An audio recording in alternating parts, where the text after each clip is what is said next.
Oi, sou Raquel Trevisi, sou artista plástica e cirurgiã dentista. Meu nome é Renata Cazuza, sou enfermeira intensivista. Depois de 6 meses dessa doença em nosso país, testei positivo para a Covid. E a gente não espera que ela vai se agravar tão rápido.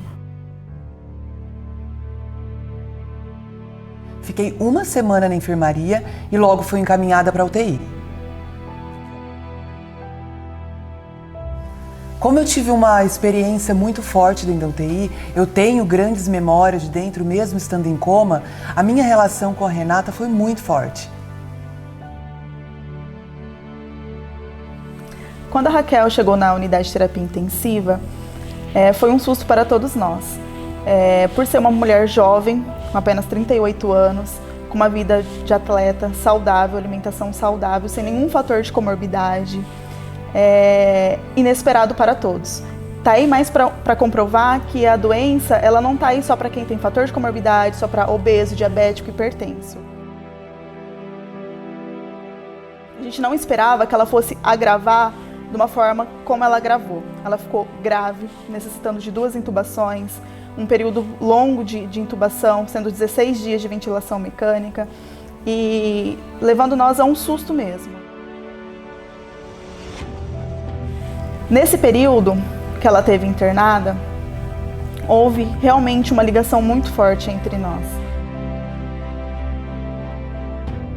A gente nunca para pensar como que é a relação da família ao paciente quando está internado numa UTI. E nessa pandemia fica muito mais complicado, porque não se pode receber visitas da família.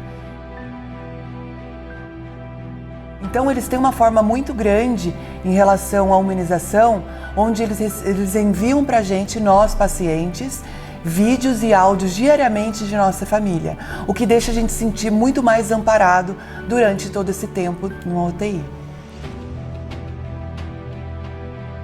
A Raquel, ela foi um exemplo para nós. Tinha momentos em que a gente colocava música para ela estar ouvindo, mesmo sedada, ela se emocionava. E foi através daí que a gente começou a ter uma ligação. No momento em que eu tocava ela, eu conseguia sentir aquele calor, aquela ligação, uma oração que a família mandava, uma ligação que a família colocava, um áudio que a família colocava, era como se eu conseguisse transmitir todo aquele amor da família para ela. E ela pôde relatar isso em um dos testemunhos que ela passou. Nossa relação foi muito forte, muito intensa. As pessoas podem se questionar como é que uma relação tão forte e intensa dentro de uma UTI e estando ainda em coma.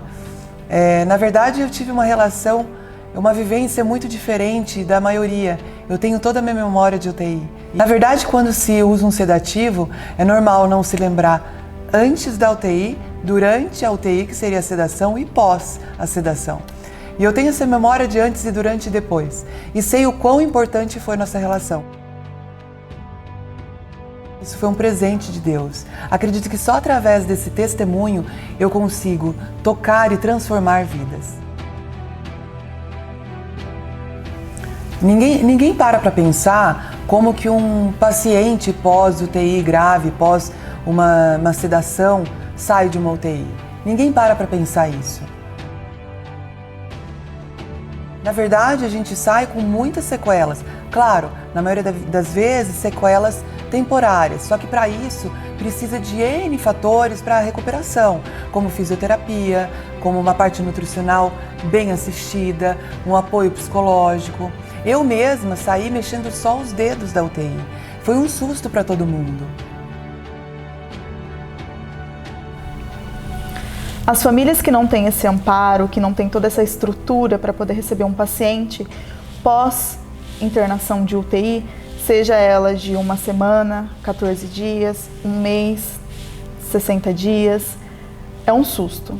Ela não tem um preparo, muitas das vezes ela não é avisada com antecedência para ela se preparar. Muitas dessas famílias, às vezes, se sustentam apenas com uma cesta básica, às vezes mora em 1 cômodo, 2 cômodos. Muitas famílias desassistidas estão preocupadas porque precisam trabalhar, estão desempregadas e é preocupante.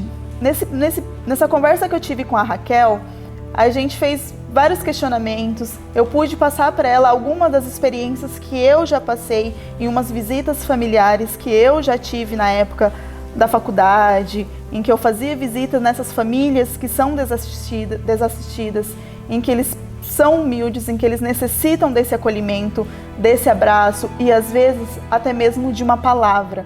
Eu admiro muito a Raquel porque além da recuperação que ela teve, que foi rápida, a gente admira muito ela pela garra, pela força, mas ela tem um emocional muito bom.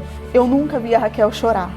Todo esse processo que ela passou na UTI, todo esse processo pós-internação de UTI dela, ela esteve sempre sorrindo. Ela tem, que eu brinco com ela tem uma cabeça muito boa, ela é muito determinada. E muitos desses pacientes não são. Muitos desses pacientes, até que são assistidos, eles não têm um emocional muito bom. Então imagine essas famílias que são desassistidas, que às vezes esses pacientes eles vão para casa, a família ela tem que trabalhar, esse paciente ele tem que ficar sozinho em casa, às vezes não tem um apoio de alguém para poder cuidar, a família não tem condições de pagar um cuidador para poder ficar em casa, alguém para poder fazer uma alimentação adequada a cada 2, 3 horas, um fisioterapeuta, às vezes ajuda de um fonoaudiólogo. E aí, como que ficam essas pessoas? Será que eles têm alimento? E o meu pensamento ainda foi além. Nós estamos chegando no Natal. Será que essas famílias vão ter ceias de Natal?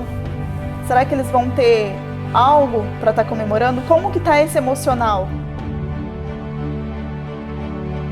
Me vendo nessa situação de luta e de recuperação, eu comecei a enxergar ainda mais a vida do outro. Foi aí que nasceu o Convida, um projeto de apoio que visa ajudar as pessoas tanto no aspecto psicológico quanto no aspecto físico, nutricional. Então, estamos em busca de profissionais para apoio ao projeto. Nós plantamos a sementinha, agora a gente tem que esperar isso florir. Só que para isso a gente precisa do apoio de muita gente. Qualquer tipo de apoio será bem-vindo. Qualquer apoio que seja feito de coração, a gente está aqui para receber. Se você quiser ser solidário a essa ação, fazer qualquer tipo de doação, pode entrar em contato com a gente através do Instagram, @projeto.com.vida.